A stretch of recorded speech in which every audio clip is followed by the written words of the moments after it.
As the governing body of Clatsop County, all county service districts for which this body so acts, and as the Clatsop County Local Contract Review Board is now meeting in regular session. All rise for the Pledge of Allegiance. I pledge allegiance to the flag of the United States of America, to the republic for which it stands, one nation, under God, indivisible, with liberty and justice for all. I want to welcome everybody here this evening. Teresa, can we have the roll call? Chair Quilic. Here. Vice Chair Banks. Here. Commissioner Toyoka. Here. Commissioner Webb. Here. Commissioner Thompson. I'm here. Thank you, Teresa. We had an opportunity to review the agenda during our work session. I know we're going to have an addition to the agenda. Chair, I'd move to add agenda item 9A, purchase sale agreement amendment. Okay, moved and seconded to approve the agenda with the addition of item 9A. All those in favor signify with an aye. Aye. Aye. All those opposed? Okay, motion carries. Well, it's my pleasure to start off our meeting with a special recognition of someone very important who has given a lot to Clatsop County and the community. So, Bob, if you could come up, I'm going to come join you down here. The middle. Front and center. Center stage. Front and center. Oh, boy. Oh, boy. Aw. So, you know, this is, just want to take a few minutes.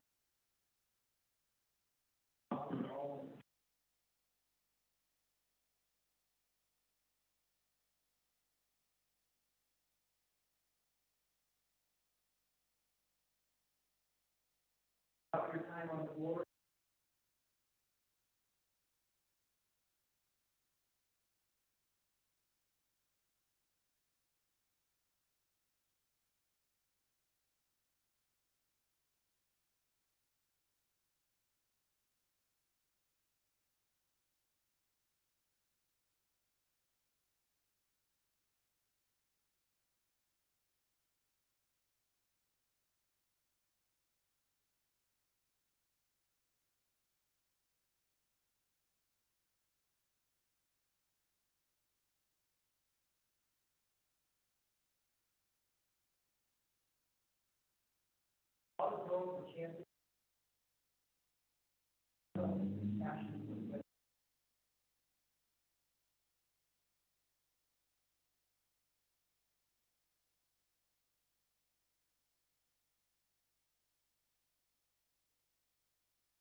Here, here.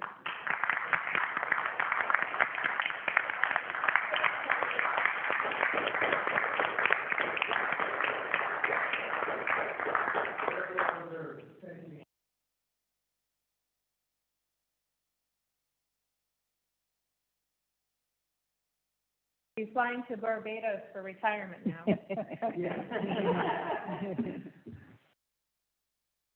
want to thank the Board of Commissioners and Mark. I think they did with me all. That's quite a ride. Yeah. Enjoyed every minute of it, Bob. Yeah, thanks, and we really appreciate all you've done. You are stepping down from the Human Services Advisory Committee? I'm sorry? You're stepping down from the Human Services Advisory Committee? Yes. Oh. You're going to be missed. Yeah. Thank you. Going to travel with his wife. Good try. Well, enjoy, and thanks again. Next is a proclamation for American Red Cross Month, and it's on page 52 of our agenda. Is Justin? I don't think Justin. Oh, here. Justin is not here. Justin said Tiffany was going to introduce. Okay. I can go ahead. Okay. And, I'll let Assistant County Manager Monica Steele yeah. present on this. So, March is American Red Cross Month, and as you're all aware, in times of crisis, people in Clatsop County come together to care for one another, and it's part of the humanitarian spirit. American Red Cross Cascades Region volunteers and donors represent the Clatsop County area. In 1881, Clara Barton founded the American Red Cross, turning her steadfast dedication for helping others into a bold mission of preventing and alleviating people's suffering. Today, we honor the kindness and generosity of Red Cross volunteers here in Clatsop County and Cascades region, who join the millions of people across the United States who volunteer, give blood, donate financially, or learn vital life-preserving skills through the Red Cross. In the Cascades region, serving Oregon and Southwest Washington, the contributions of more than 2,500 local Red Cross volunteers gives hope to the most vulnerable in their darkest hours.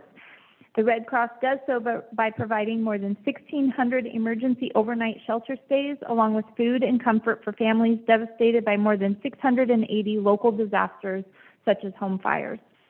Through the generosity of those donating, more than 182,000 units of essential blood for accident and burn victims, heart surgery and organ transplant patients, and those who are receiving treatment for leukemia, cancer, or sickle cell disease.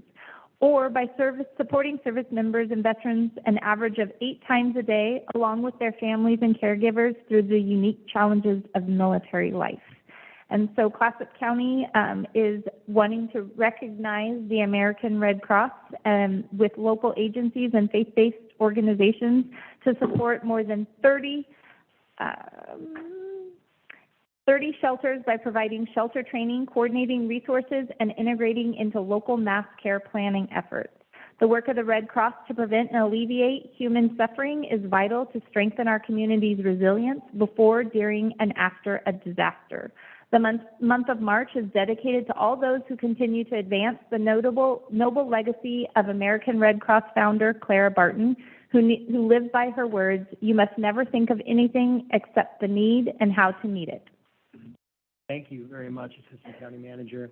And I did think I caught a picture of Janae with her American Red Cross jacket on. I'm sure.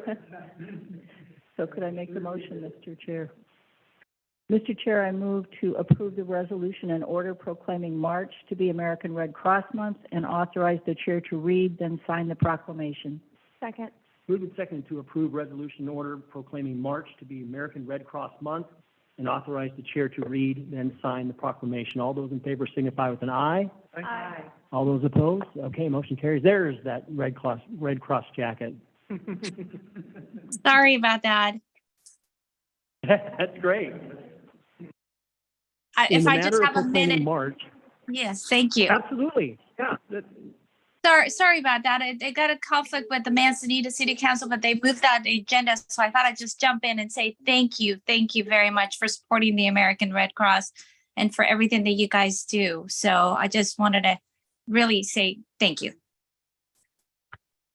Yeah, thank you, Janae, for saying that, and certainly this is I love that we do these proclamations, and this is certainly a very fitting one.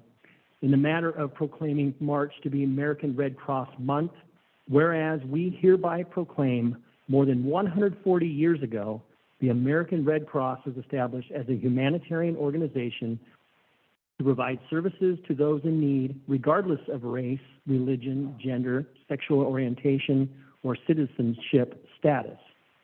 Whereas today, the American Red Cross is one of the largest humanitarian organizations in the world and delivers its mission every day to prevent and alleviate human suffering in the face of emergencies. And whereas March is Red Cross Month, a special time to recognize and thank the Red Cross volunteers, donors, employees, and partners who give of their time and resources to help members of the community. The Red Cross depends on these local heroes to deliver help and hope during a disaster. And whereas nationally, the Red Cross shelters, feeds and it provides emotional support to victims of disasters, supplies about 40% of the nation's blood, teaches skills that save lives, supports veterans and service members, and provides international humanitarian aid. And whereas in the Cascades region serving Oregon and Southwest Washington, the contributions of more than 2,500 local Red Cross volunteers serve to support more than 1,600 emergency overnight shelter stays for families impacted by more than 680 local disasters and house fires. Whereas the work of the Red Cross to prevent and alleviate human suffering is vital to strengthening Clatsop County's resilience and local capability to shelter victims following a disaster. Now therefore be it hereby resolved that the Clatsop County Board of Commissioners does hereby proclaim the month of March as American Red Cross Month in Clatsop County, and we invite all community members to celebrate the significant contributions and humanitarian mission of the American Red Cross, stated this 9th day of March, 2023, Board of Clatsop County Commissioners. Thank you, Janae. Thank you all, and I'm very glad that we're recognizing the Red Cross. We'll move on to the next item, which is business from the public. And this is an opportunity for anyone to give a 2-minute presentation about any item on the agenda, except for public hearings, and we have a couple of public hearings this evening, or any topic of county concern that is not on the agenda. Clerk of the board, are there any members of the public that have signed up to speak remotely? Yes, Rick Bowers. Remotely? Oh, I'm sorry, did you say remote? Yeah, do we have anybody remote? No, we don't have any remote during this time. Okay, excellent. So, Rick?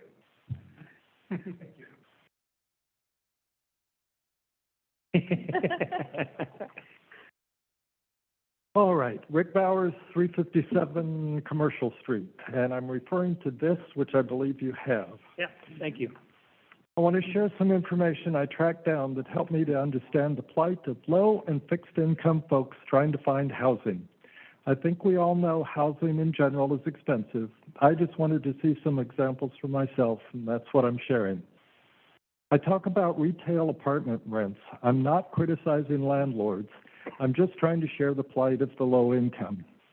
I found the incomes of 4 categories of renters: a full-time minimum wage worker, and 3 programs managed by the Social Security Administration. So a retiree on Social Security, SSDI, or Social Security Disability Income, and SSI, Supplemental Security Income. HUD recommends we spend under 30% of our gross income on rent, including utilities. HUD considers a person rent burdened if we spend 50% or more on rent. So I calculated the 30 and 50% for the 4 categories. Then I looked at retail rents for studio and 1-bedroom apartments. I looked at the usual places, apartments.com, other websites, social media, and Craigslist. The only person in these 4 categories who can afford an apartment is a full-time minimum wage earner, and he would be in a studio apartment and rent burdened, so 50%. Many potential landlords look for an income 3 times the rent, so some landlords would not rent to this person even if he was willing to be rent burdened. None of the folks in the programs managed by Social Security Administration can afford a current retail rate apartment. Thank you. Thank you very much, Rick. That's all the business from the public. Okay. We'll move on to the next item on the agenda. I was looking for data sources, Oh, so I found it. yes, thank you for the handout Thank you there, Rick. very We much. appreciate that. First item on the business agenda is the project turnkey. Oh, we have consent. I'm moving way too fast here. Consent calendar. I want to go home. No. Everybody's had an opportunity to review the consent calendar. Do we have any comments? Questions? We have a motion? I move to approve the consent calendar. Moved and seconded to approve the consent calendar. All those in favor signify with an aye. Aye. Aye. All those opposed? Okay, motion carries. Now we'll do the commissioner reports, and we'll start with Commissioner Toyoka. Thank you. Good evening, everyone. Just a couple notes from our Public Safety Coordination Council. Great meeting. We had a wonderful discussion on homelessness, basically. You know, how do we deal with that? What do we do as a community? You know, how can we best affect a solution that is good, not only help homeless situation, but to actually do it in a manner that protects the citizens at the same time. It is a balance. So we looked at other things like City of Coronado, California. They're doing a zero tolerance tents and encampments. They're not allowed to have any of that within the city because they have a facility, they have a location for people to go with services available at that location. It has, immensely. Our behavioral health director, Amy Baker, was at this meeting, and one glaring thing she said that sticks out in my mind is that the majority of the people who are homeless here, their number one desire is to, they want to work. They want to get back into so the frustrating part is a lot of our policies right now in Oregon, especially in Oregon, help enable people to stay homeless. They don't help people to get away from that. Don't help them get out of that situation. We have to find some other people remove themselves from that perpetual cycle. So, great discussions about how do we start moving forward on these facilities, on these sites.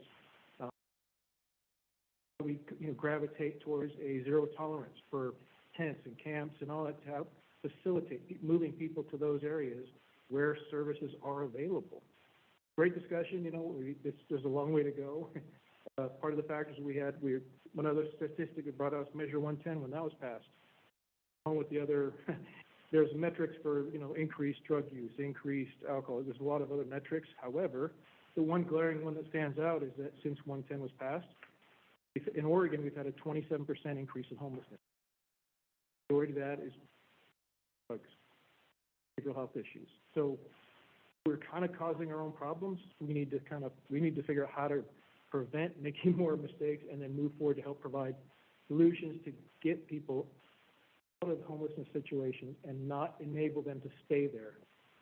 Not create more policies to help keep people homeless. They're doing now. Like I said, great discussion, and hopefully we'll keep moving forward on this in positive direction. Another good, actually a really good thing to bring up is I had a great conversation with this group called Mission DG about a Fort Point project in Warrenton. They're looking at building 316 called BTR, build-to-rent homes in Warrenton. So they've already purchased the project. They've already done due diligence. They're actually going to start doing some groundwork shortly. What they came to the county with, county manager, was talk about some infrastructure needs. So, County Manager Steele there has been in on the conversations about how we can utilize possibly some of the ARPA funds we have to help the city of Warrenton with their infrastructure. That's a wonderful project going forward. The same group is looking at some of the excess property in Astoria, coordination with the middle school. Again, more housing built to rent, so it's that affordable housing we were just talking about, stuff that will really help our community. So like I said, really promising, great projects to look forward ahead. Thank you, Commissioner Toyoka. Commissioner Webb? Thanks.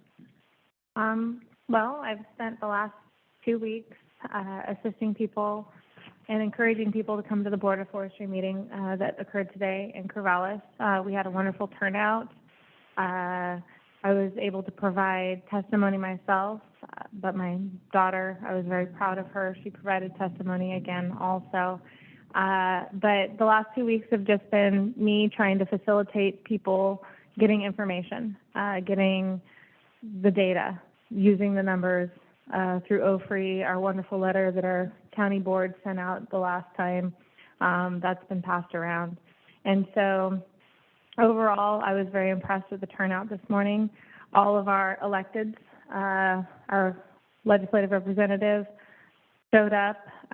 Senator Weber sent her chief of staff, and our third representative, Betsy, also showed up for us, just advocating for our community. As it's been noted, Clatsop County is going to be impacted the worst. And so it was a really wonderful meeting. Philomath High School students showed up. Sweet Home High School students showed up. Kids are concerned. Kids are concerned about their futures, especially in regards to education. And so it was a good turnout. And then segueing over, I had a wonderful conversation with Napa superintendent regarding pediatric mental health and trying to solve some concerns that we have not only in our county but in other rural counties. It's been well established that rural counties kind of are an afterthought with our state government, and we have to be very self-sufficient. And sadly, pediatric mental health is one of the main things I feel like governments need to address right now, especially post-COVID. And so my daughter is kind of driving that ship right now, my 13-year-old. She has communicated with Congresswoman Bonamici, Senator Merkley, our Senator Weber, and our legislative representative, Javity, in regards to her story, which is in truth our family story. But she testified today in front of legislature in regards to 2 bills, and I got a text that said that they amended it. Her amendments were to request the words pediatric and Clatsop County be added, and I need to circle back to the video to see if those 2 statements were added to those bills or not. But what I'm finding is that through this process, you know, it started out as mine because I'm her mother, and it's turning into hers because she has her own voice. And what I'm seeing is when you're 13 and you're speaking to adults, adults are willing to listen. And so I am just kind of pushing and shoving and pushing her out there so that she can tell her story, because I hope that it will have an impact for all of our children in our county. So circling back to the superintendent's conversation, we're trying to problem solve how to do that at the school level, because though we would love to see pediatric care be something that, you know, children go to the doctor, we would love for that to be the truth, but not often children don't go yearly to the doctor. And so even though, you know, they're supposed to. But schools are the touchstone, and so schools are who see those children every day. And so how can we create a pipeline of services, not putting healthcare on the shoulders of schools, because education is already on the shoulders of schools, but how can we create a relationship with schools so that we can have that highway of success for these kids? So that was the second thing that I've been working on in the past 2 weeks. And everything else is just business as usual, CFDEDC. Did I say the acronym right? Yes, I did. Sorry. We're getting ready to nominate our Business of the Year award, and so just writing letters to advocate. And I just want to make note, our Astoria ODF department is amazing. I don't think that they get enough accolades for the work that they do and enough appreciation. And I spend a lot of time, obviously, around Astoria ODF, given the fact that my husband is employed there. But these men and women, our forests are their blood, sweat, and tears. And they are invested. And so being able to speak up, not only for them, but for us as a county, has been a great experience. And I will just continue to do so. So thank you. Well, we appreciate it, and I agree with you. I think the ODF district office is a fantastic group of people, and they have done an amazing job for a long period of time, and I think it's discouraging to them, It is. you know, to see what direction this is headed. So I appreciate your advocacy on behalf of the county. Mr. Thompson? Agreed about our local foresters. It's interesting to me the kinds of discussions that we have. It's clear to me that no matter what side of a discussion or argument or war zone somebody's on, everybody wants to do the right thing for what they perceive to be the right reasons. So how do we find common ground? And I'm always looking for that common ground. I'm trying to use the tender language. I mostly do. That's why I say encourage when I'm talking about things, because I think if we encourage the best in each other, and when I fail at that, just let it be known, however I fail, I want to do that right thing. So I've been encouraging people to make use of the federal earmark programs. In the Senate, it's called congressionally directed spending. And so the Community Action Team Board made an application to rehabilitate Elk Creek Terrace, which is low-income housing in Cannon Beach that deteriorated because in a public-private partnership, the private partner wasn't willing to do any maintenance, and in a coastal environment for housing, that's deadly. So there's a lot of backlog to take care of. So the Community Action Team Director, Dan Brown, has made that application to help do the essential rehabilitation there. Chief Reckman in Cannon Beach has sought congressionally directed spending for firefighter housing in Arch Cape and in Cannon Beach. Chief Daniels in Seaside is got to put on a new roof, so he says, maybe I can raise the roof and put in some more firefighter housing. Because we have first responders who are volunteers, we're looking for ways to encourage them, which is to have adequate dormitory space, which is to have some kind of other sweetener. And in order to look for a sweetener, I reached out to John Audley, who works with Haciendas, the agency in Portland that is beloved of the legislature for distributing those mass plywood panel modular houses that are being built at Pier 2 at the Port of Portland. Well, by golly, we may get one of those because they may have some that are for free.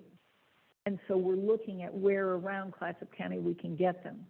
We're also looking to work with John Audley on where we can get the next generation, which is multifamily, and where that would be. So all over Clatsop County, we're looking to have more housing. It isn't here but not there. It's everywhere. We need that housing. So looking to do that. And Monica made applications so that Westport Road can maybe get funded this. Well, you know what? We'll see. We'll see. This week, there is a deadline. On the 15th, there's a deadline for the House of Representatives side, Congresswoman Bonamici. And so Community Action Team made another application for that. Clerk of the Board has been very busy writing support letters for these particular grants, because that's what we can do as commissioners, is to help our community members look for where the resources are and make use of them to address these essential and unmet needs. And as I was reading some of the feeds, I really appreciate our public affairs staff sending us the feeds, because they help cue me in to other things that are going on. And when I saw that there was, in the governor's budget, money for homeless youth, I remembered not only that the Community Action Team wanted to have that program, I remember hearing the heartbreaking statistics from Warrenton. So I thought, okay, and reached out to the superintendent there, who is very encouraged. He's going to be looping back with us. So as we help people do the right thing to empower housing for everybody, mental health for everybody, but particularly these fragile youth. And I'll tell you, I went to the CHART meeting this morning and had this very interesting experience of a presentation on internet gaming addiction, particularly among youth. And I hadn't thought about it much, but what the youth are saying back to their parents when their parents are trying to monitor and limit their online behavior, hey, Mom and Dad, what are you doing? How often are you on your electronic devices? So maybe we can get that presentation and make it part of our public outreach or part of our board. Just where can we do good work together? That's what I'm looking for. Thank you, Mr. Chair. That's my report. Thompson. Speaking as a parent, I know limiting tablet time is a big challenge for all of us, actually. And I'm glad you brought up congressionally directed spending. The city of Warrenton also made some requests to Senator Merkley's office. And I think your point about, the cost of these, I mean, they've set money aside, they put reserves aside. for a stormwater project and wastewater improvement, and it's just a fraction of what the cost now is of actually completing that project. So, they need some type of federal assistance in order to get these very important projects completed. And so that's what they applied for. And I'm glad that we did for Westport as well. You had something you wanted to add? Same for Napa School District. That's actually what originally brought me to the superintendent's office, but their water system and for sprinklers and upgrades, so thank you for Yeah, it's so important. For NOAA, we had a audit review on Wednesday. It was a clean audit. We had the board meeting on Thursday. We realized that, there are a lot of questions. A lot of people want to dig into the details of what we're doing at NOAA. So one of the determinations where we would have a lot more work sessions, and board members are going to be invited to those. So we'll actually be digging in and actually learning a little bit more about the activities at NOAA. And then we have a strategic planning meeting at NOAA on Monday. Leading to the housing, we actually had a meeting with Representative Bonamici on Monday, and NOAA was there. We had behavioral health, classic community action, the harbor. Monica was there. City of Astoria, mayor and city manager. And this was the topic. This was housing, and we shared the statistics about the school at Warrenton School and that are homeless, and shared, of course, our efforts with Project Turnkey and efforts with the homeless, executive order and being included in that, and hoping that we're going to receive some type of assistance. We had to go back 3 times in order to amend that resolution to get approved, and we're now included in that executive order. Well, what's going to be the benefit of that if we don't receive any funding or if we don't receive any resources or technical assistance? So we're going to have to be advocating very hard for that. And that, I think, is all I have to say. I'll go ahead and turn it over. Oh, go ahead. Well, something that you might talk about is. Yeah, Lisa Gertler, she is the coastal representative on the state committee there, and that was a big announcement that was made earlier this week. So glad to have her in that role and representing North Coast. County Manager. I just have 2 quick updates. So successfully and quietly on the weekend of the 25th and 26th, we moved all of our adults in custody into our new jail. And so they are now located out in Warrenton. And then also just right now, we have been meeting with departments for the budget meetings. Everybody has been very receptive. We had meetings early on with them in January, letting them know that these are to be status quo budgets, so that way we can anticipate potential HCP impacts. And so far, everything is going very smoothly, and we're continuing those meetings the rest of this week. Thank you, Monica. So now we will move to the business agenda. And item 9 is the Project Turnkey 2.0. It's on page 130 of the agenda, and I'll turn it over to our Assistant County Manager, Monica Steele. Thank you. So as you all know, we were approved for Project Turnkey. So we took possession of the Columbia Inn on Friday afternoon. We are now hoteliers. And so David was down there collecting the keys. And, it's one of those things where every time you take a couple steps forward, something happens and you end up taking a couple steps back. And so on Sunday, I was notified by Alan Evans that they had a pipe break in their Uniontown facility, and they were in a bit of a panic because of the residents there needing to find a place to be placed while they do repairs there. We have had back and forth conversations Monday and Tuesday, and they were asking about the possibility of utilizing the Columbia Inn while they are getting repairs done. David has diligently been working on getting things put in place because our goal is to be able to open up Project Turnkey within 45 to 60 days. As we've mentioned, there's some life safety things as well as some ADA accommodations that need to be made to the room, as well as rooms, as well as some renovations so that some of the space is more dormitory style, so we can turn the 22 unit into approximately 55 people being housed there. So David is coming before you to talk about a contract so that way we can start on the sprinkler and fire alarm systems, as well as some of the other work that we are going to be moving forward with. What I am asking is for your approval to work with County Council on creating a contract for Helping Hands to be able to utilize 3 rooms for no more than 30 days. So that way they have 4 individuals that they are looking to relocate. One of them, or 2 of them are a dad and daughter combination that they would like to be able to have in the same room. And then the other one are 2 elderly women. And so David and his staff went down, learned how to use the keying system for the electronic keys. And so we are working on that, and it is our intention to be able to help them have access to those rooms no later than Friday. And again, the intention is that they would be able to get their work done, and these people would then move back into their space.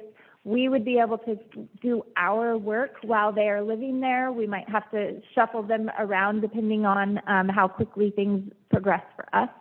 But our intention is not to slow down the process of getting the residents that, or the populations that CCA and the harbor will be serving, to get them to be able to move into there. And so if you are all right with that, I will proceed, and then the county manager would be, there would be no funds that would need to be expended or anything like that. It would just be Helping Hands utilizing the space. They would pay us some for the cost of utilities, and those funds would be coming from the insurance proceeds that they'll be getting for having the water main break. And so, David, if you want to talk about some of the work that we are looking to contract and move forward with. Good evening, Commissioners. You know, when we were working on getting some money to purchase this, we proposed some projects to the state, and they approved some of them, and which is good because we got about $500,000 extra above the purchase to do some work that is required, because this, when you move from having people in there more than 30 days, it changes it to a different building code occupancy. So we have to have sprinklers and fire alarms, which is a safety thing anyways. So the first things we're trying to do is get things that take a little bit longer to get going, and that's why we had to slip this onto your meeting tonight. And the first one is the fire sprinkler, or not the sprinkler, but the fire alarm. That's over $30,000, and we got some bids on that, and we're going to go with Inland Electric, which is a local contractor. And so that's an agenda item that Teresa gave you. Approve that, so we need to have you approve that, and then I don't know if you want to do that first, and then me talk about the rest. To make the motion? Yeah. Commissioner Webb? Yes. I move to approve the contract with Inland Electric to install the fire alarm system in the amount of $37,659 at the Columbia Inn. Moved and seconded to approve the contract with Inland Electric to install the fire alarm system in the amount of $37,659 at the Columbia Inn. All those in favor signify with an aye. Aye. Aye. Aye. All those opposed? Okay, motion carries. So, and then there's some other items that we will be bringing to you very soon. One of them is we're going to be upgrading some of the restrooms to ADA access.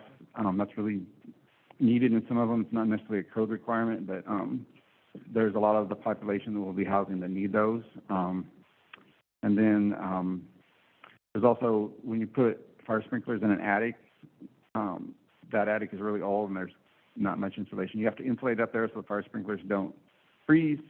So that'll be coming to you. And then I've talked to several people and organizations in the Portland area that run these type of places, and they said, get rid of your carpet and put vinyl flooring in. So I just have been getting a quote from that. I don't have it yet. I do have an estimate that I put in that the state approved the money for.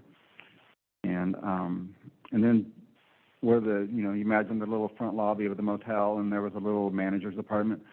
We want to turn that into something that the providers that are going to use that building can use for their offices, and also to have group meetings and provide some food for the people that live there. So we're going to do a little remodel in that, and we'll be coming back to your board for that. And then there's lots of items that are below the threshold of coming to you guys that we'll be also working on. We're replacing the exhaust fans, some asbestos removal, which is in the crawl space. I think that building used to have steam heat, and so there's some asbestos in those old steam lines. It's not a hazard or anything, but if you have to go down there and work or anything, you don't want asbestos in your way. And then there's some design services that they approved and some building permit fees. Hopefully the city is going to work with us and contribute to that type of thing, since it's really in their city and, benefits us both. And, do you have any more questions? Any questions? Can I have something off topic to say? I would just like to say that I don't think that Dave Diefenbach received enough of our praise for the completion of the jail on time and on budget. Thank you. Dave was, he was really the guy behind the scenes who made a lot of this stuff happen. That stuff that never had to come to the board to deal with. I have a long history of public works projects, many of which were more expensive than this one. And I got to tell you, it isn't very often that they come in as smoothly as this jail got built. And I want you to know that I made a request to Paul Williams, because I wanted to be present when they transferred the jail people. And he told me I could come and I could come and do it, but they were doing it at 4 o'clock on Sunday morning. And he said, and you can't tell anybody. So I didn't do it. You didn't do it. I was just waiting for that. I didn't do it, but it was apparently really smooth. I think it went smooth. But thank you, David. You're welcome. I can't really say enough about your work on the jail. That was a team project, and so it worked out. I think you were a great team leader. Thank you. Yeah, I'm glad you gave that recognition. I agree 100%. Great job, David. Commissioner Banks? I just wanted to ask a question or share a comment. So just in receiving public, people like to comment. The front facing being that it's our main highway, as we move forward with that screen and security fencing, I think my only request is that it is appealing to our tourists that are coming to visit our community. I would love for the outside of this facility to be as well taken care of and as welcoming as the inside, I hope, is also. And so just moving forward, I'd love to have this be visually. And on that, the reason I put that in there was because I had talked to several places and they really recommended having that. Mm-hmm. But then I went, last Thursday, I went to Forest Grove and went to a facility that's been operating for 2 years that's almost exactly like ours. And theirs looks just like it was. They haven't done a fencing or anything. Okay. So we may or may not do that depending on. And one of the things, because of the population that would be getting looked at serving here, being those of domestic violence and families and children, as well as other populations, one of the things that's talked about is because right now this hotel, as you know, you just pull into the parking lot and all the rooms are facing the parking lot.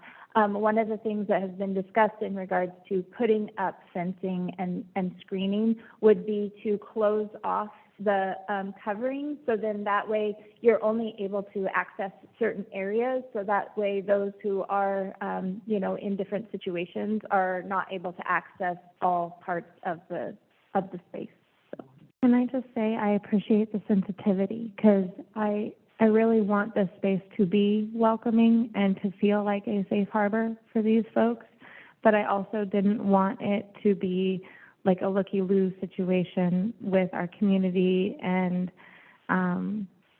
historically speaking, whenever we speak about the houseless situation, there can be some anger that is associated with it, especially if it's in the Astoria area. And I really want this space to be that safe harbor.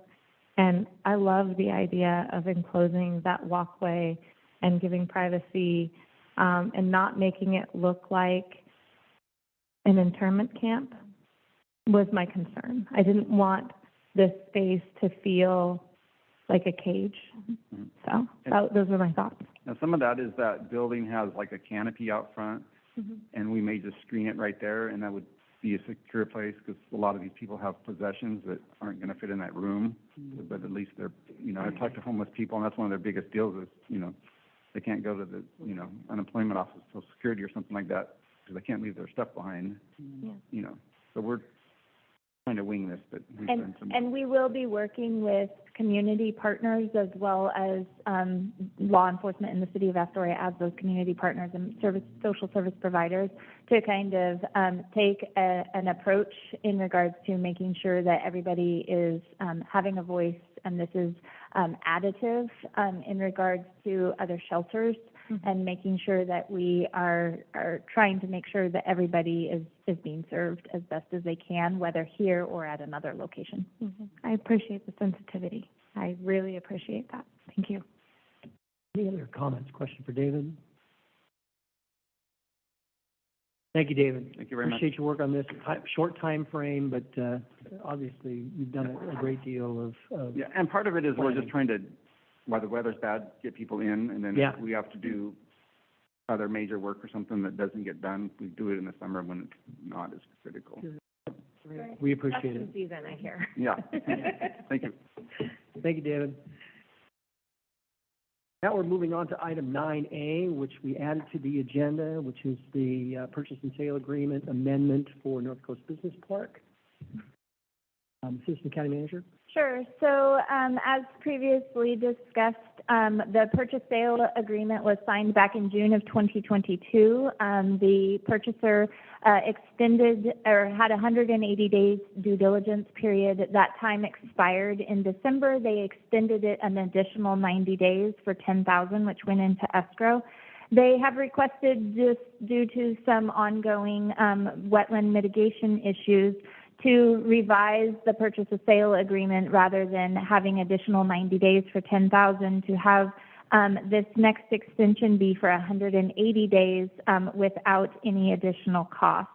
And so we're asking for your board to authorize the county manager or designee to sign this purchase sale agreement to amend it, allowing them to extend it 180 days at no cost. Any questions, comments? Do we have a motion? I move to amend the purchase sale or allow county manager or the designee to amend the purchase sale agreement and sign. Who seconded to allow the county manager or designee to sign the amended purchase sale agreement, extending the for 180 days at no cost? All those in favor signify with an aye. Aye. Aye. All those opposed? Motion carries. Next is the public hearing on ordinance 23-04, law doc amendments for child care facilities on page 132. And Gail Henriksen, our Community Development Director, is here and will present on this. Thank you again, Commissioners, for your time this evening. In 2018, the Center for American Progress released a report that stated that 60% of Oregonians lived in a child care desert. And I think that over the past few years, we've become very familiar with that. It was reported that between 1999 and 2020, that the number of child care openings that are in child care centers, larger family child care homes, increased, but conversely, we lost over 32,000 spaces in the smaller child care homes. This can have a big impact when it comes to economic development and stability for the county, and your board has recognized that with the use of the $500,000 to create the child care grant program, and that's also in conjunction with the hospitals and their partnership in that. So as part of community development's role in this process, we did enter into a memorandum of understanding with Department of Land Conservation and Development back in May of 2020. And DLCD was going to conduct an audit of the county zoning codes to find areas where we may be out of sync with Oregon Revised Statutes, ORS, and how we could update our zoning codes to try and help facilitate the provision of child care facilities within the county. So we finally got that memo back from them in November of last year. They were working on pandemic time as well. And, but they did have several suggestions which are reflected in the item before you this evening. To highlight some of those, first of all, to bring us into consistency with state statute, we have to recognize that family child care homes, which are child cares in a person's dwelling, they are permitted under ORS, and so the county cannot prohibit them. Also, we cannot charge them additional fees or have higher requirements than we would have for anybody who is just building a single-family home. And you'll see that reflected later on in the parking revisions that we've proposed to not require any additional parking for a family child care home in addition to the two that you already have to have for your house there. The other thing that's kind of the mirror of that is a child care center is allowed anywhere outright in a commercial or industrial zone, except for heavy industrial. And again, we can't charge higher fees for someone to open a child care center in a commercial or industrial zone, and we can't require more standards or higher standards than we would for any other commercial or residential development. And that got picked up in our code amendments by eliminating the size limitation on child care centers in these zones. So instead of being capped now at 4,000 square feet, they would be able to go build larger buildings or occupy larger buildings. Some of the other suggestions that came out that are not necessarily mandatory but were suggested by DLCD related to opening up child care centers and allowing them in residential neighborhoods. And I know that we'll probably have some speakers following my item this evening who will want to discuss that, and that's a decision that is not required for the county to have a child care center in a residential zone, so you do have some discretion on that. Child care centers would be larger facilities that would probably or could possibly have, you know, over the 16 children that are allowed in a family child care home. And we are, again, proposing no parking requirements, and these would be have to be looked at as we move forward. But that's where your board has some discretion in these amendments before you this evening. We're also doing some work to update the definitions again, and again, take out the parking requirements. If you look on page 177 of your agenda package this evening, there is a table in there that does identify the different zones where we are proposing to add either family child care homes or child care centers. If it's marked with a P, that is a use that's permitted. So that means no public hearing, no public notice. It's an $85 development permit. You come in, you show that you have water and sewer to serve your development, and you're good to go. Child care, the ones marked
There's no sound here for people on virtual.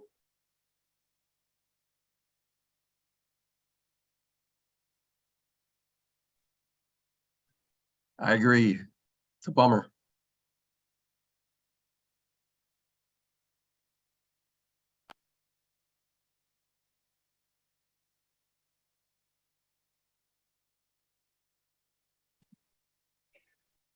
Virtual folks, we left the room and then we came back in and now we have audio again. Oh, no, we can't. Oh, shoot.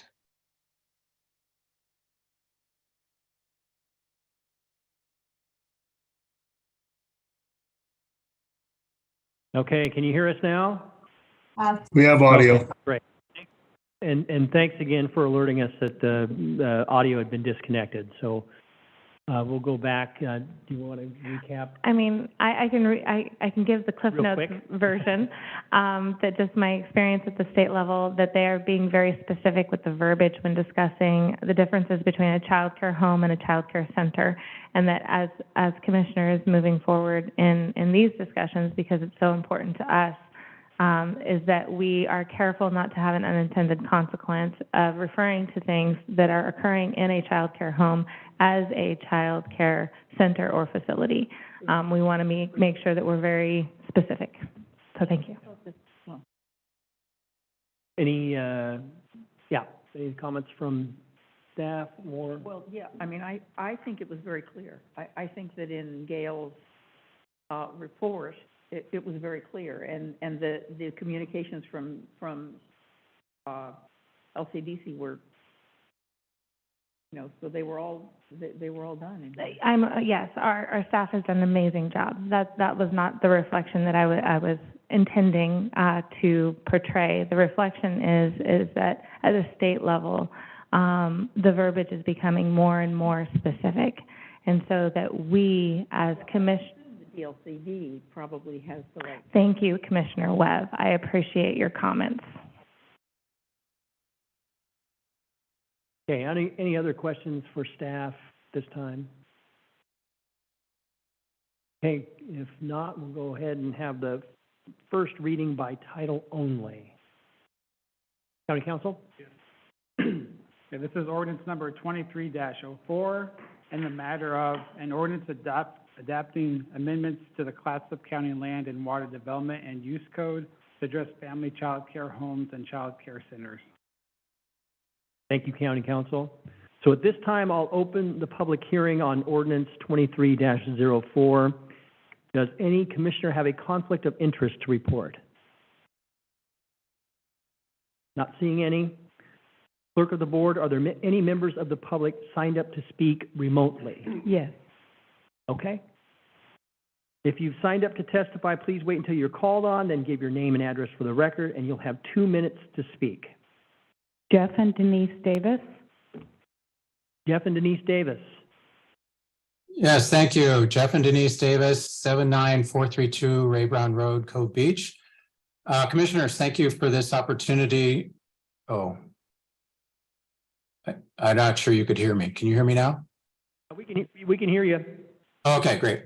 Thanks for this opportunity to offer our testimony regarding the adoption of proposed ordinance 2304. There is indeed a child care facility crisis in Clatsop County. We sympathize, but before diving in to make zoning changes that will add child care centers to unsuitable residential zones, we recommend the county invest the time to refine its examination of each individual unincorporated zone to determine whether it can in fact sustain the addition of these centers. Take our neighborhood of Cove Beach, for example. First, the roads here are narrow and unpaved. In effect, a child care center will have no restriction on parking. So we envision this scenario, up to 15 to 20 parents dropping their children off and picking them up at the same time twice a day, lined up along a 1-lane road, making it extremely difficult or impossible for residents and emergency vehicles to get out of or into the neighborhood. Since every single property in our neighborhood is on septic, 15 to 20 children and their caregivers spending each day in a home-based center must surely tax the system, potentially causing a public health issue for the neighboring residents, let alone the children themselves.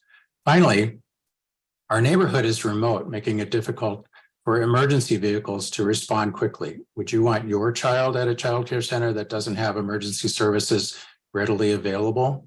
We entreat the Board of Commissioners to refine its assessment of each zone rather than hastily adding even more business activity to residential neighborhoods. Some unincorporated zones are surely better equipped to accommodate heavy traffic and sanitation usage and have emergency services close at hand. Our coastal residential zone is not one of those zones. Thank you. Thank you, Jeff. Charles Dice. Charles? Yeah, can you hear me? Yes. So Charles Dice, 31911 Clatsop Lane, Arch Cape, Oregon, 97102. So I'm going to echo a lot of what Jeff said in the sense that all of my comments, by the way, are aimed at these child care centers, not child care homes. But I do think it would be inappropriate to just make some kind of blanket sweeping change to all the residential zones to allow child care centers in those zones. I think there needs to be a lot more study and data to determine if particular zones actually have a need for child care centers, if there's actually enough children there to support something like that. I'm also concerned about the potential security and welfare concerns for the children at a child care center, where it may be limited access to public safety resources, to emergency services, to a grocery store or pharmacy. Some of the rural areas don't have any of those things, and it may take, 20, 30 minutes for, a county sheriff or an ambulance to show up on scene. And I'd also really request the commissioners to pay attention to the thoughts and concerns of the residents in these zones, residential zones, because they're the people that know their area the best. And they're the people that have, been there for, 10, 20, 30, 50 years in a residential zone. And those zones were created with a purpose in mind. And those stipulations have served the community and the county well. Thank you. Thank you, Charles. Teresa? That's all the testimony for this one. Okay. Okay. Do we have any? Okay. Thank you, Charles. I think that's all the testimony we have for this. Do we have any responses from Community Development Director? No, sir. Any comments from the commission? May Commissioner I? Thompson? Thank you. This is in fact my neighborhood since 1999. I would point out to my colleagues, you may or may not be familiar with this, we are Falcon Cove Beach. We cross the Tillamook County line. Just across the Tillamook County line is the Fire Mountain School, which is definitely a congregate care facility. It is K through 6 or whatever the parent cohort of teaching and staff can be done there. It is a child care center in that sense. It has functioned well for years before any of us were there. So while I understand the expressed concerns of my neighbors, I would say that real life experience is that this center, Fire Mountain School, is a beloved community institution in our neighborhood and points to the fact that our neighborhood can and does want those. Thank you, Mr. Chair. Thank you, Commissioner Thompson. I see we have two other comments. Go ahead. Commissioner Toyoka? A question more than a comment. So as I was trying to research this, it looks like for the licensing for a individual or a center, they have to have, their own individual requirements, plus there's a physical environment inspection and facilities and infrastructure requirements for those facilities. So if we heap something on or if we add something, wouldn't that be redundant, or wouldn't that kind of, if in their licensing requirements, they already have these, limitations on physical space?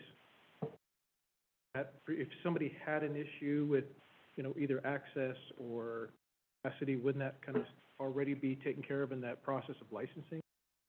That licensing occurs at the state level, and they may have different requirements than what we as a county may want to have with regard or may have already in place. And I'm not familiar with the state licensing requirements, so I really am not prepared to address your question, sir. I'm not either. That's what I was reading out about. Okay, they have. So I was wondering if we were, in function with those or. Yeah. Thank you, Gail. Thank you, Commissioner Toyoda. Commissioner Banks? I can respond. We go through those yearly. There are space requirements, there are safety requirements, fire requirements. And so if there were an issue in regards to a space, 100% the center would have to address them either before opening or post-opening within a certain period of time.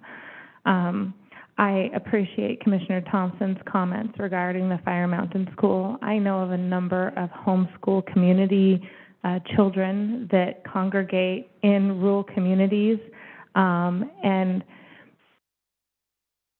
my children live in a rural community, distant from response and distant from pharmacy and distant from healthcare.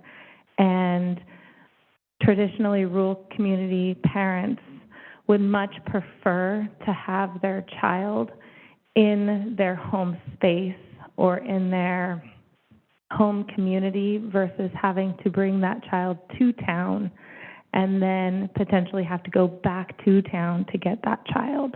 And so when I think about the care centers and home spaces that I would love to occur in my community, that provides, and I think of my preschool that I used to teach at, that provides these families with safety and security, especially when they're dropping their 2-year-old off. And having that 2-year-old close to home is a big deal for the emotions of a mother. And I'm sure my husband, if he had emotions about that, but I just want to outline that this is really important for our rural residents. This is close to our hearts. I think about the child care providers that I have in my head right now, and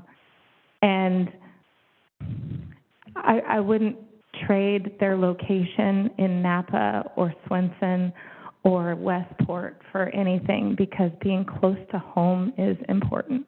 So thank you. Thank you, Commissioner Banks. Any other comments? Commissioner Webb? Yeah, I was impressed with the rewrite of the ordinance, with the extent to which the things that looked to me like they might be a problem were put under a conditional use approval. Mm-hmm. And I think that that's what happens in a conditional use approval. You take a look at those things.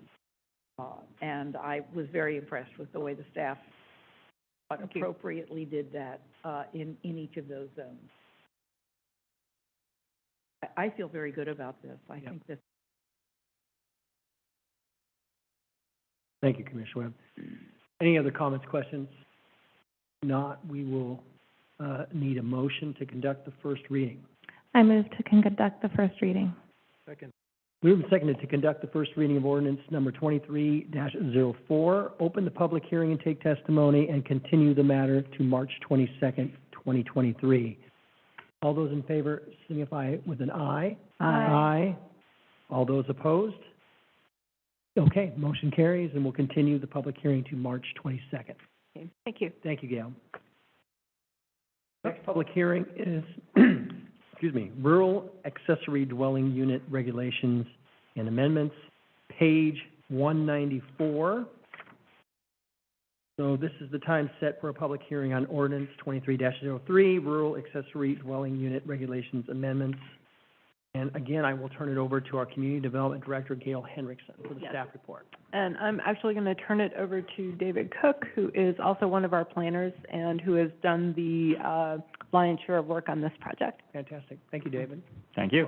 Good evening, Chair and Commissioners. My name is David Cook, a planner with Clatsop County Community Development, and I, along with Gail Henriksen, present draft amendments to the Land and Water Development and Use Code related to accessory dwelling units on rural lands for a first reading.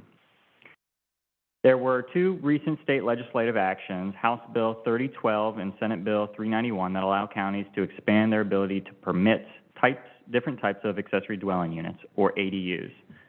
Staff brought these bills to multiple meetings with the Clatsop County Planning Commission during 2022. From these meetings and from a public questionnaire which ran from June 1st to June 24th on the county's website, staff collected input and prepared draft amendments to the Land and Water Development and Use Code. This culminated in the Planning Commission unanimously recommending that your commission adopt the code amendments as presented in January of this year. To summarize, the draft amendments include changes to our definitions, changes to ADUs in several residential zones, the addition of historic home ADUs to several residential zones, and one minor change to guest house regulations. In the zones where ADUs are proposed as part of these amendments, they are permitted under a Type 1 development permit. It's worth mentioning that ADUs allowed by SB 391, whose code language is included on pages 201 and 202 of your agenda packets, rely on statewide maps of wildfire risk. These maps are being prepared by the state of Oregon and are not yet adopted. Staff will be able to permit an ADU under the proposed regulation upon adoption of the statewide maps of wildfire risk. And we are available for questions. Thanks.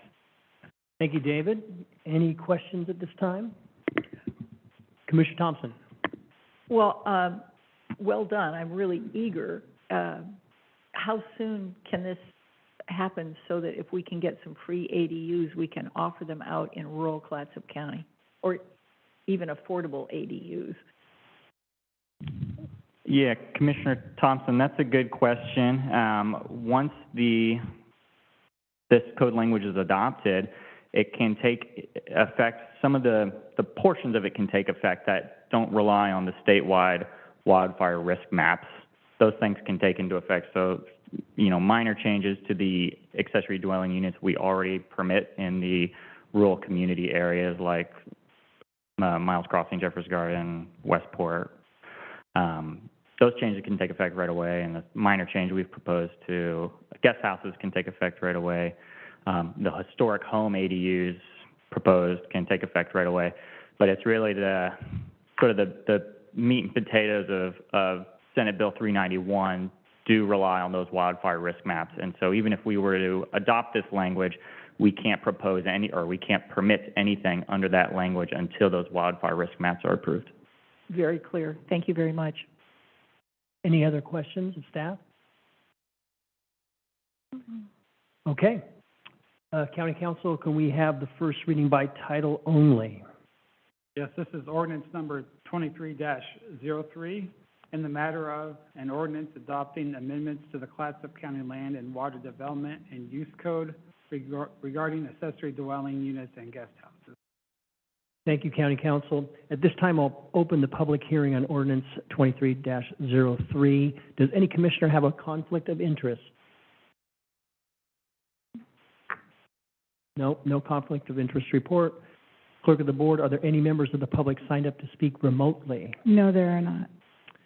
Are there any members of the public that are signed up to speak in person? No, there are not. Okay. And nobody's standing up or raising their hand, so we'll go ahead and move on to any further comment from staff. Does anybody have anything else you want to add to this? Okay, we'll go ahead and continue. We'll need a motion actually to continue the the public hearing into March 22nd, 2023. I move to continue the public hearing to March 22nd? Yep. 2023. Move and seconded to conduct the first reading of ordinance 23-03. Open the public hearing, take testimony, and continue the matter to March 22nd, 2023. All those in favor signify with an aye. Aye. Aye. All those opposed? Okay, motion carries, and we'll continue the public hearing to March 22nd. Thank you very much, David. Thank you, Gail. So now we're moving on to our third public hearing, which is ordinance 23-05, ending moratorium on short-term rental licenses. This is the second reading. It's on page 222. This is the continuation of a public hearing on ordinance 23-05. And is there any additional information from staff? No, there is not. Okay. Clerk of the board, are there any members of the public signed up to speak remotely? Yes. Okay, if you've signed up to testify, please wait until you're called on. Then you give your name and address for the record, and you'll have 2 minutes to speak. Jeff and Denise Davis.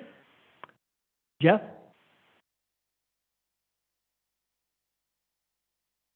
Denise? Thank you. We're Denise and Jeff Davis, 79432 Ray Brown Road, Cove Beach. Can you hear me okay? We can hear you. Great.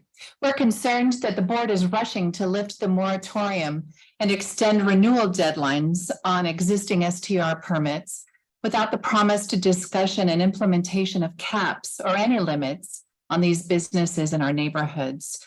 You might remember last June 22nd, the discussion that immediately preceded your vote on ordinance 2205, that sweeping change to the zoning of all of the county's 16 unincorporated residential zones to allow unrestricted STR permits. It went something like this. Commissioner Webb, I'd vote for this ordinance if the rest of the commission would commit to implementing a cap on STRs, and if the board would, quote, extend the moratorium until that is done, end quote.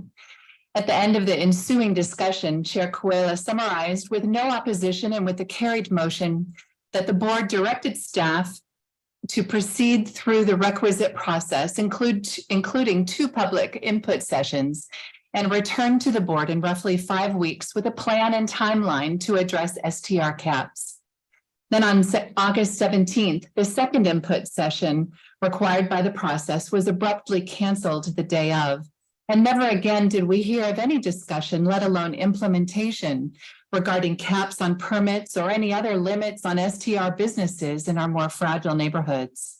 This reminder serves as an opportunity to refocus on Commissioner Webb's conditions for her vote on what has become unrestricted permitting of STRs. Before this moratorium is lifted, before any renewal deadlines are extended, can we count on you, board and staff, to address, as promised, the matter of caps and other limitations on STRs? Thank you. Thank you, Denise. Charles Dice. Charles? Yeah, this is Charles Dice, 31911 Clatsop Lane, Arch Cape, 97102. So I really don't understand why the Board of Commissioners is so intent on extending the STR permits that were illegally issued. If the STR permit was illegally issued, wouldn't it also be illegal to extend such a permit? I don't understand why you persist in leaning over backwards to accommodate the personal financial interest of those STR owners whose permits are expired or may be expiring, most or all of whom do not live in Clatsop County, and many do not live in the state of Oregon, versus the damage that continues to be done to the Clatsop County citizens and residents who suffered with these illegal STRs for the past 4 years. Who is it that represents the best interests of the Clatsop County residents who live in residential neighborhoods? Over the past year, you've received thoughtful emails, letters, and/or signatures from well over 1,500 residents of this county protesting the continuation of these STRs in residential neighborhoods with no discernible acknowledgement of these concerns by the commissioners. Why is this? Exactly who will benefit from the administrative extension of these illegal STR permits, and who will be harmed? I think really you owe the residents of Clatsop County a detailed explanation. Thank you. Thank you, Charles. Any other members of the public? Kathleen Larson. Kathleen? Kathleen is calling. There I am. All right. There I go. Hello. We can hear you. Can I start? Sorry, yeah, we can hear you. Okay, very Go good. ahead. Well, I want to thank you for this time and this opportunity to speak, because I am one of those outside people that don't live in Arch Cape. Although I've been down there absolutely forever. My great grandmother settled the area, and I've spent many summers and time down there. And through the generations. Me and my siblings now own our beach house down there, and we just spent a whole lot of money to fix a deteriorated house, which happens at the coast very easily, and in lieu of becoming a short-term rental. And I don't, I guess, totally appreciate the black and white reference to renters and non-renters. I would like to be a good neighbor and appreciate all the time and energy that's been put into seeing what a good neighbor is and setting up the possibility of guidelines for Arch Cape or copying Arch Cape and in the other areas. So I don't think it's necessarily bad. I think it's how it's set up and how it's regulated. And, you know, if you can be a good neighbor and you own property, you should be able to make choices with your property. And, you know, if I'm a bad neighbor, I want to know I'm a bad neighbor if there's a problem down there. And I want to be a good neighbor. And I think there are other people that are also interested in some of these situations, and anybody that's looking to invest in Arch Cape to be a short-term rental is definitely probably going out of the area and investing in other areas. And I would think that it's those people that need the income to help keep it in the family or help keep the property. So, all right, time's up. That's it. Thank you very much. Thank you, Kathleen. That's all the outside That's all? testimony. Okay. Do we have any responses from staff, county council? Anything to add? Nope. Any comment from the commission? Commissioner Thompson? Thank you, Mr. Chair. I'm going to speak to some of the comments that have been made. I would note for the record that the only person who testified tonight who's actually from Arch Cape is Kathleen Larson. The only place where we're talking about lifting the moratorium is Arch Cape. They are not illegal. Short-term rentals are not illegal in Arch Cape. They are, in fact, legal, which is why we are proposing lifting the moratorium. As far as caps go, the board was involved in a process to examine those when that process was, I will call it, diverted by the filing of the referendum. That really, I would say, gummed up the works in terms of our process to regulate what was in fact really happening on the ground and had been happening for years and years, decades. So we will continue to do, as a county board of commissioners, what is legal and what is prudent. To that regard, I think you'll recall that I have been mentioning my work with the other AOC District 7 commissioners. I've been investigating obtaining the services of an economist, an independent, validated subject matter expert who will give us, as a county board of commissioners, accurate data about the impact of short-term rentals on the availability and the affordability of housing, and will also give us, as commissioners, data about the impact on our economy of a reduction in the number of short-term rentals that are allowed. This isn't anybody cherry-picking facts from here and there to follow a narrative. What we're looking at is getting informed, disinterested expert advice. I'm proceeding in that regard. I have an economist who is willing to engage in this project with us. I've approached commissioners from Columbia and Tillamook and Lincoln counties in this. Tillamook County said that they don't have any ARPA money left and they're too far down the road. Lincoln County is still looking at it. Columbia County is still looking at it. Columbia County said, the Commissioner Magruder said to me today, can I share this with cities? Well, sure, why not? Let's look at valid data.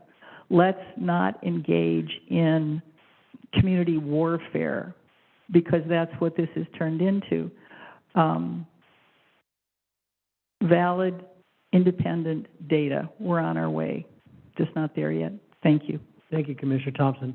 And I think before we go further in discussion and entertain a motion, I'll go ahead and close the public hearings. I don't believe we have any more testimony at this time. And now we can move into further discussion. Commissioner Banks.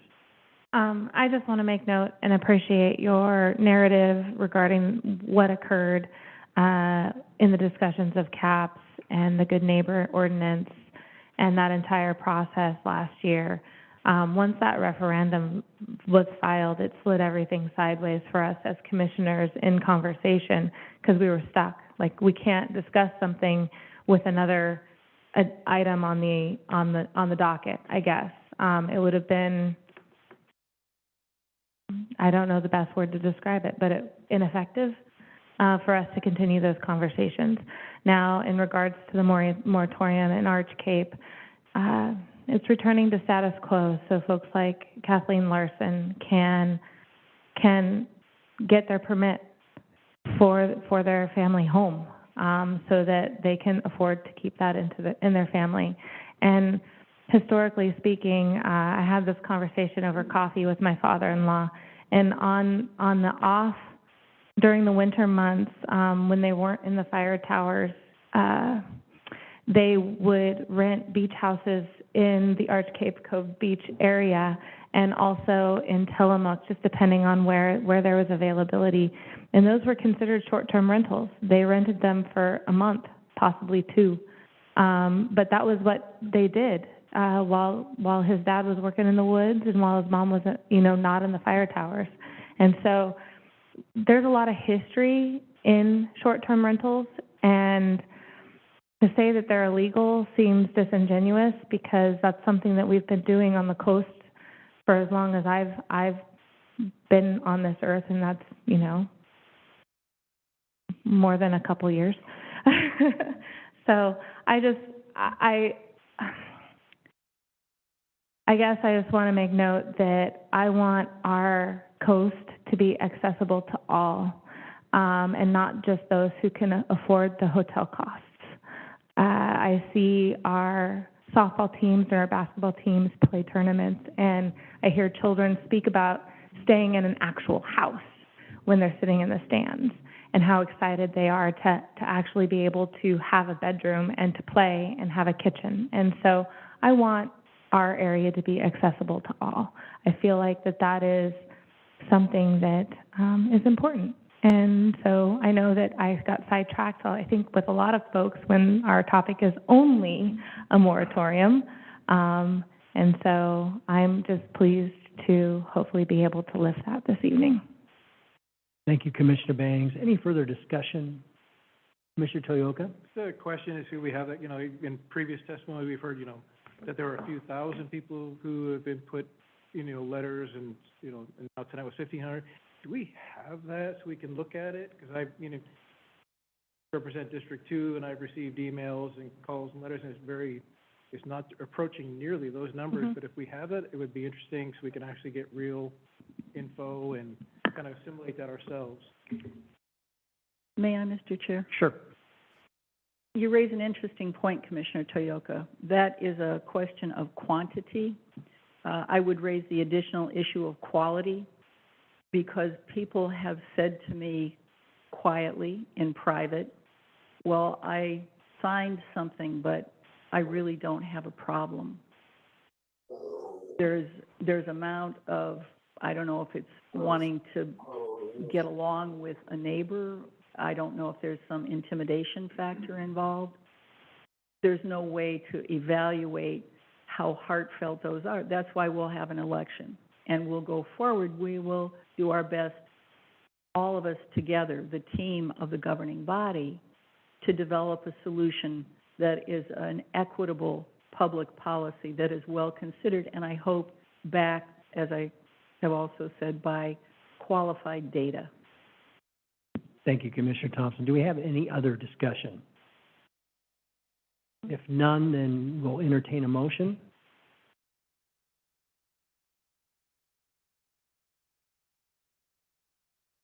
I move to approve Ordinance 2305 and conduct the second reading by title only.